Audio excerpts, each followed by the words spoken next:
Back in 1980, 70% of clothing worn by Americans was made by Americans. Today, it's 2%. And the reason is simple. It's cheaper to make things overseas. But that doesn't change the fact that 2% of textile manufacturers have refused to give up on this country. And those companies deserve to be congratulated. I'm talking about companies like American Giant.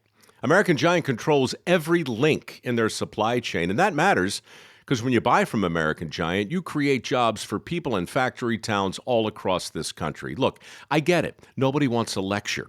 But if you want to see more companies make more things in this country, you got to support the companies who are already doing that very thing. This holiday, check out the clothing at American-Giant.com. Flannels, hoodies, t-shirts, and jeans made to last a lifetime. Support the 2% who are still making it here at American-Giant.com. With New Year's resolutions, many of us will make a vow to eat healthier, and that's a good thing.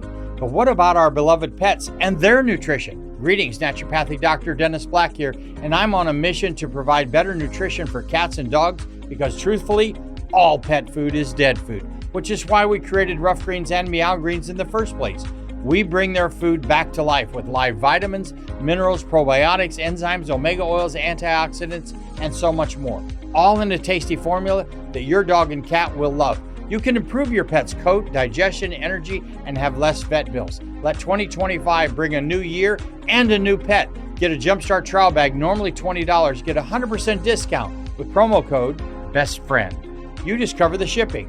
Go to roughgreens.com, use promo code BESTFRIEND. Bring your pet's food back to life with Rough Greens. So good, your pet will ask for it by name. Wow. What's up? I just bought and financed a car through Carvana in minutes. You? The person who agonized 4 weeks over whether to paint your walls eggshell or off-white bought and financed a car in minutes? They made it easy. Transparent terms, customizable down and monthly. Didn't even have to do any paperwork. Wow. Mm-hmm. Hey, have you checked out that spreadsheet I sent you for our dinner options? Finance your car with Carvana and experience total control. Financing subject to credit approval. You're listening to LSU Daily with Matt Musso, your home for all things LSU sports. Off and running here on another edition of LSU Daily. Welcome in and glad to have you along for the ride. Plenty to get to here again as we put a button on this week. We got some LSU football to get to. I want to talk a little bit about the college football playoff semifinal from Thursday night as well. And yeah, there's an LSU angle there, and you can probably already know what it is, and I just don't fully understand it. So I kind of have some thoughts on that. More accolades for LSU baseball in the preseason. We're going to really start mixing those in here as they're going to come down fast and furious. The Tigers will return to the practice field here later this month, and Jay Johnson and company will steamroll toward the 2025 season, one filled with plenty of expectations. And then we gave you a little thumbnail preview on the women's basketball team heading up to face the Lady Vols, and that game did not disappoint. So a few thoughts on that. If you missed it, how it kind of went down, we'll wrap the show with Kim Mulkey and the women's basketball team improving to 18-0 and 3-0 in conference play, extending the nation's longest winning streak. So be sure to subscribe, share, like. If you haven't already, you can follow me on social media. Again, if you have not already, Twitter X is @MussoMatthew. Facebook, you can find me on Instagram as well, @MatthewMusso1, and all of that is greatly appreciated. Let's go ahead and dive right in. Notre Dame, 27, Penn State 24. That was the first college football playoff semifinal in the 12-team era, and it was a fantastic football game with a lot of ebbs and flows, twists and turns, big plays on both offense and defense. Each team really taking a turn dominating the other, and that's how you end up with a game that ends with a game-winning field goal, or I should say a field goal to take the lead, and then a just very poorly executed lateral last-ditch effort from Penn State. But that's how you end up with that three-point game that's decided by a field goal. And it was a joy to watch. I thought Penn State early on really bullied Notre Dame. That was something that I don't necessarily know many saw coming. And they had 141 yards rushing at the half, and it held held Notre Dame to less than 100 yards rushing in the half, which is their bread and butter. I mean, you had two teams who wanted to come in and run the football. Penn State was the aggressor early on in that. Notre Dame turned the tide, after the second half, after halftime to start the second half. One thing that was absolutely key was quarterback play, and everybody kind of looked at Riley Leonard, right, and was like, okay, he's not the best passer. If Penn State's able to shut down Notre Dame's run, you have to put it in Riley Leonard's hand. What can he do? Well, thing is, Riley Leonard, he didn't have a great game, if we're, being completely honest. Hold on one second. I'll pull up his official stat line. 15 out of 23, 223, a touchdown and 2 interceptions. It's not a horrible day by any stretch of the imagination. It's not a great day either, but he vastly outplayed Drew Allar. Drew Allar completed 12 of 23, so less than 50%, for 135 yards, no touchdowns and interception. Penn State's wide receivers did not have a catch, any yards, any touchdowns. They were completely shut out. They weren't a factor in the game. Tyler Warren was very good, but mainly everything came on the ground for you. Penn State ran for 204 yards, and if you would have told me that, I'd have told you they were going to win because I would have expected more from Drew Allar, but he played really bad. He threw 3 hideous interceptions and got bailed out on 2 of them. So to put the ball in his hands at the end of the game, you were taking a risk when you were tied and could have run the ball and gone to overtime. Penn State just couldn't finish drives. They cashed in on the 2 turnovers, got 10 points off the 2 turnovers from Notre Dame, but they couldn't finish really the rest of their drive, specifically in the second half. I should say in the first quarter and in the beginning of the third quarter. This game was 10-10 heading to the fourth quarter. It ends up 27-24, so both teams really turned it on. But, look, it was a fantastic game, and Notre Dame wins. And I actually didn't really mean to talk that deeply about the game or that long about the game, but it was fantastic. And Notre Dame's off to the national championship. And what you've seen, and I really shouldn't be surprised by this. We literally just talked about this on Thursday's show because of the article that Blake Topmeyer wrote, or I should say the column that Blake Topmeyer wrote over at USA Today. We literally talked about people's disdain for Brian Kelly. So I really shouldn't be surprised that the narrative today is not just about Notre Dame. It has to also be about Brian Kelly. And I just think it's ridiculous. It is, again, I shouldn't be surprised, but I am. It is amazing to me how Brian Kelly just continues to live rent-free in people's heads around the country. And not just fans, media members, national media members, who immediately try to make this about Brian Kelly leaving Notre Dame, when that has nothing to do, it is not what this is about at all. Y'all, it's 3 years ago. Get over it. He left. He made a career decision for himself. Why do you still care? And I'm not even talking about Notre Dame fans. Of course they still care. They're out to prove that yeah, you spurned us. Okay, but why does the national media care so much? That's what I don't fully understand. Why can't this just be about Notre Dame and Marcus Freeman? They are on a great run, a historic run. They're in their first national championship game since 2012, in over a decade, which, by the way, Brian Kelly led them there when there was only 2 teams allowed in it. Yes, he got dominated. Just about anybody would have gotten dominated by that Alabama team. They were the defending champions. They were really, really good.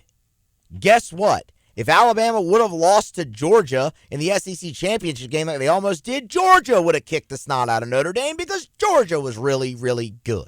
But it's wild to me how people have forgotten that game entirely.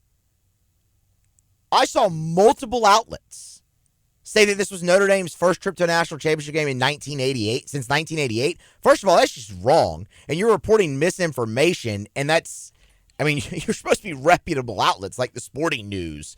Like, that's a tough scene, man. So actually just, be better journalists, first of all, there. Or the intern or whoever's writing that story or those tweets. But I just won't ever get it. I think for the national media to take this type of stand, it cheapens what Notre Dame is doing this season. And look, I'm not a Notre Dame fan. I've never claimed to be. I actually root against Notre Dame any chance that I can get. And it has nothing to do with Brian Kelly, by the way. It has everything to do with Notre Dame. I was talking to somebody on Thursday about it. And they were just like, it always amazes me how many Catholics down in Louisiana don't like Notre Dame, don't like, beloved Notre Dame. It's like, because, it has nothing to do with faith. It has everything to do with Notre Dame and the attitude and everything around there. But I can also be an objective observer here and say what they've done this season is awesome. They lost that game to Northern Illinois, and they were left dead in the water. They had to win every game they played in order to reach their goal. And so far, they've done that. They have won 13 games in a row. And they have beaten some really good teams in the process, specifically lately. The win over Georgia, that was impressive. The win over Penn State last night, that was impressive. Because I think Penn State's the best team they've played all year. And they withstood the punch and won.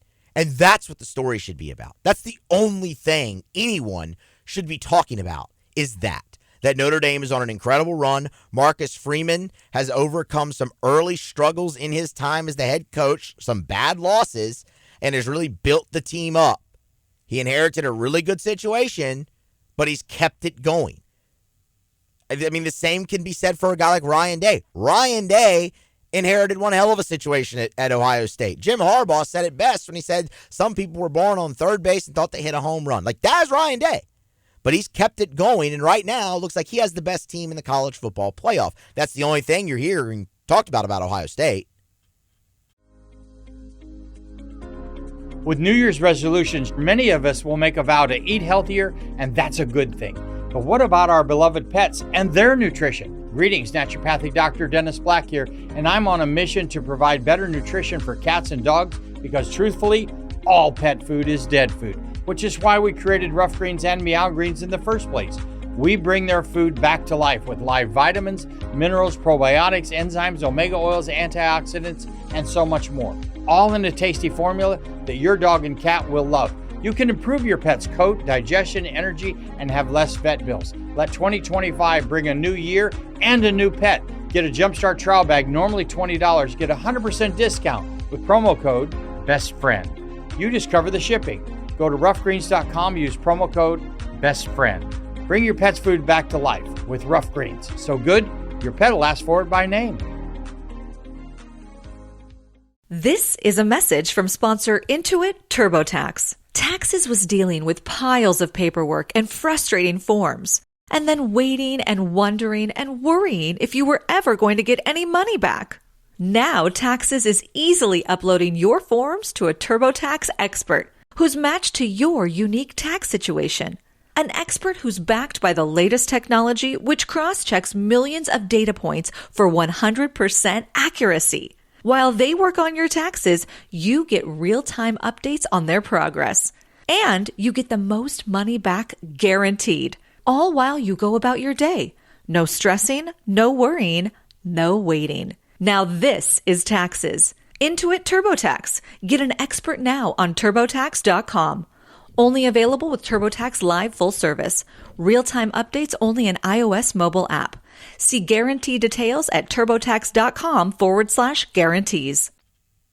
But with Notre Dame, it's ha ha ha ha. Brian Kelly left. Ha ha ha ha. He's an idiot. Ha ha. He said he couldn't win there. Ha ha ha. When in actuality, he made the college football playoff twice and played for a national championship. So In actuality, Notre Dame really hadn't accomplished anything right now that he hasn't. They won a semifinal game. Okay, that's one thing, but it also puts you in a championship game, which he did as well when only 2 teams were in. It's stupid. He left. He made a career decision for him. Why does it bother national media members so much? It's been 3 years. Notre Dame's got a great team. They've got a great coach. They've all worked really hard. They've gotten to this point. They're on a great run. Let that be the story. Bringing something in like LSU and the fact that Brian Kelly hasn't made the playoff in 3 years at LSU, so what? What does that matter to the run that Notre Dame is on?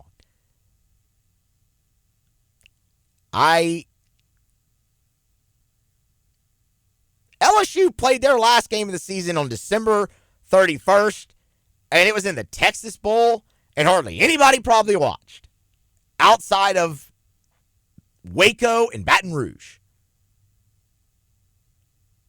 Since then, they've just been going about their business in the transfer portal, doing it pretty well, by the way. And all of a sudden, Notre Dame goes to a championship game, and here come the strays towards Brian Kelly once again. I don't understand it. I never will. Let Notre Dame and Marcus Freeman be on their run. Let that be the story, and get over it. It's been 3 years. Move on. You look really soft and really bitter for no reason when you take this track.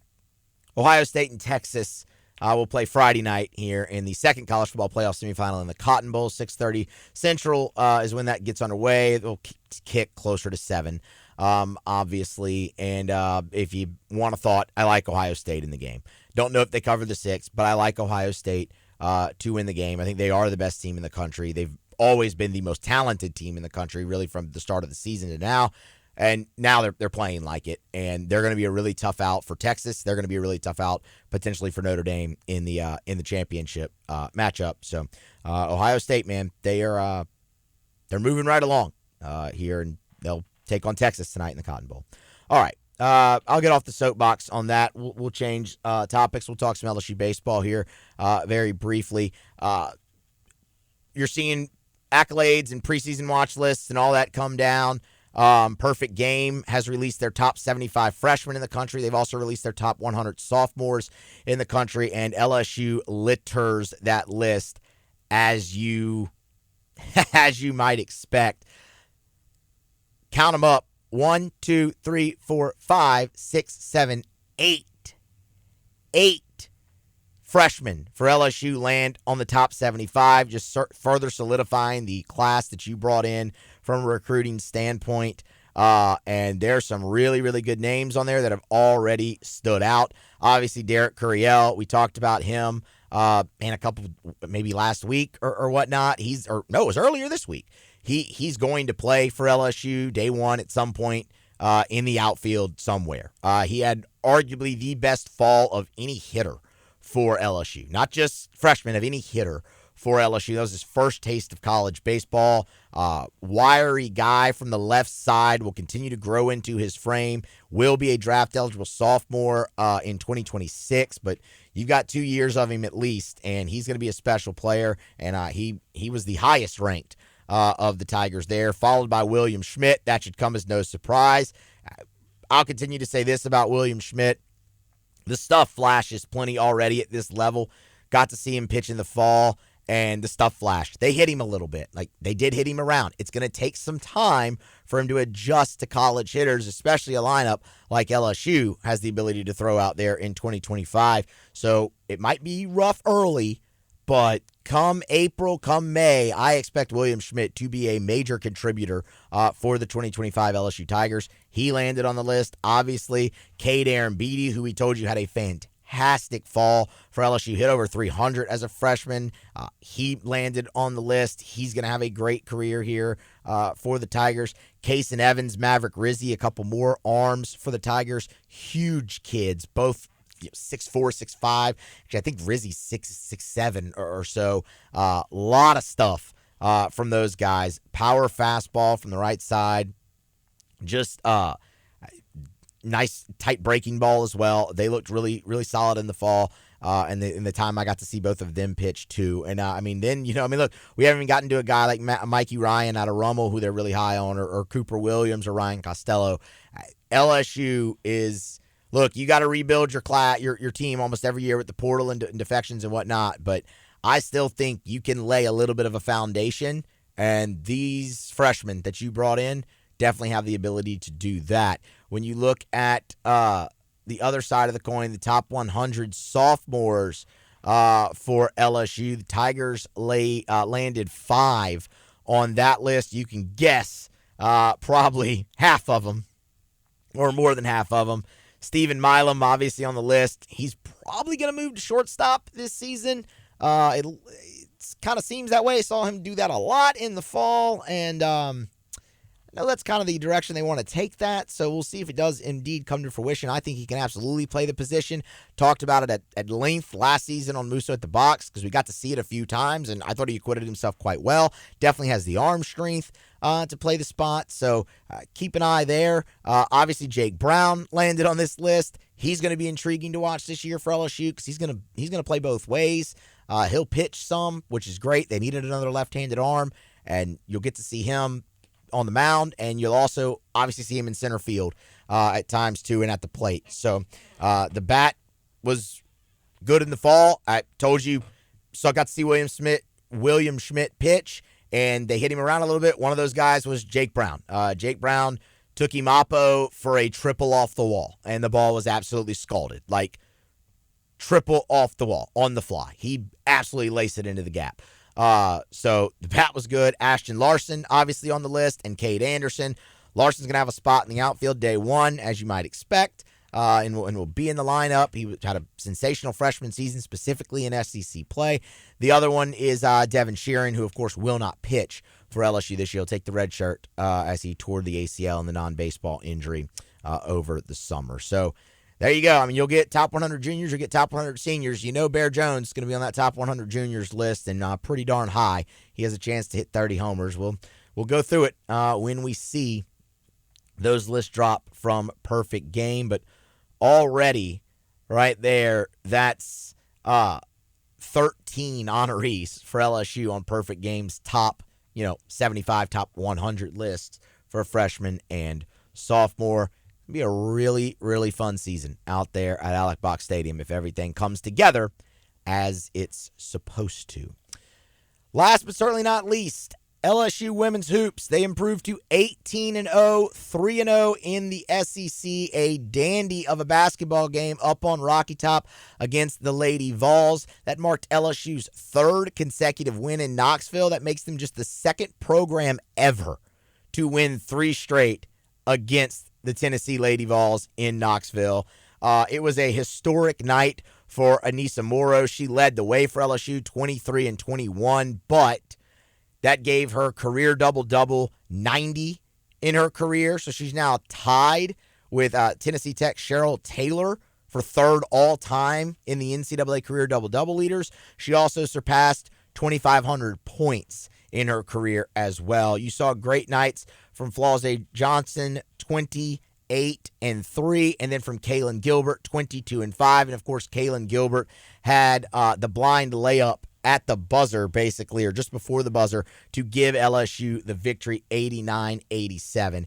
LSU led throughout the ball game, but Tennessee really, really pushed the pace at certain times. You were leading by 9 at the end of the first quarter. You extended that lead in the second quarter, but the Lady Vols went on the 12-0 run to cut it down to 6. You would take a 7-point lead into the break, 46-39. And then you would lead the entirety of the third quarter, but Tennessee was able to cut it down to 7 and then cut it down to 4. And that's where you went into the fourth quarter as well, 64-60. And then it was just a scoring fest by 2 of the best offensive teams in the country. And coming out of a timeout late in the game, off a Tennessee turnover, Michaela Williams with a clutch layup put LSU up 87-84. Tennessee would tie it. And that's when Kaylin Gilbert hit the acrobatic layup to give LSU the 89-87 wins with 9/10 of a second remaining in the ballgame, and they improved to 18-0. That's a huge win for Kim Mulkey and her squad. You knew that was going to be a test. Kim Caldwell in her first year up there on Rocky Top, she's got a really, really good club and has changed the way that they play. That's not going to be the last that LSU hears of Tennessee this season, potentially. Lady women's basketball team, they're back in. I wish they'd still go by the Lady Tigers. I loved that. But anyway, the women's basketball team, they're back in action on Monday at the PMAC. They welcome in the Vanderbilt Commodores. You can watch that one on the SEC Network. It's set for a 6 p.m. Central tip. They look to extend the nation's longest winning streak to 19 and stay unbeaten on the season. All right, that's going to wrap it up. Y'all smash the like, get subscribed, share if you haven't already. Appreciate everybody being here. Follow me on social media. Be here next time for more on LSU Daily. With New Year's resolutions, many of us will make a vow to eat healthier, and that's a good thing. But what about our beloved pets and their nutrition? Greetings, naturopathic Dr. Dennis Black here, and I'm on a mission to provide better nutrition for cats and dogs because truthfully, all pet food is dead food, which is why we created Rough Greens and Meow Greens in the first place. We bring their food back to life with live vitamins, minerals, probiotics, enzymes, omega oils, antioxidants, and so much more. All in a tasty formula that your dog and cat will love. You can improve your pet's coat, digestion, energy, and have less vet bills. Let 2025 bring a new year and a new pet. Get a Jumpstart trial bag, normally $20. Get a 100% discount with promo code BESTFRIEND. You just cover the shipping. Go to roughgreens.com, use promo code BESTFRIEND. Bring your pet's food back to life with Rough Greens. So good, your pet will ask for it by name.